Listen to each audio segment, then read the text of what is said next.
But as the spring sunshine finally reaches the northernmost part of the planet, the sea ice begins to break up. This marks the start of the breeding season for male hooded seals. When they're 6 years old, the males develop an inflatable nose. They're ready to breed, and the bigger their nose, the more attractive they will be to a female. And now, this one is eager to prove it.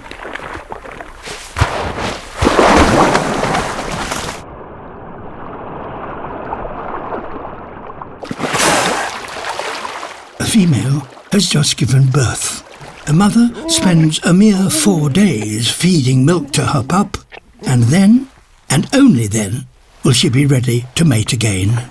That is too long for an impatient youngster to wait around. These females seem to have been claimed by a larger male. But if this youngster is to breed this year, it's worth a try.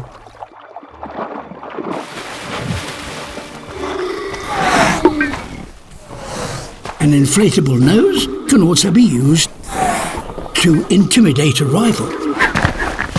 His bravado pays off. He must now woo the receptive female. She seems unimpressed.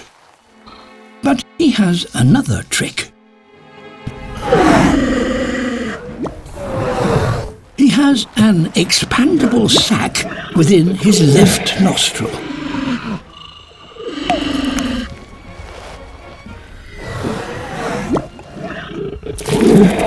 What is her verdict? A sharp nip on the tail, and that means no. With only 1 day in the year in which to mate, the female is understandably choosy.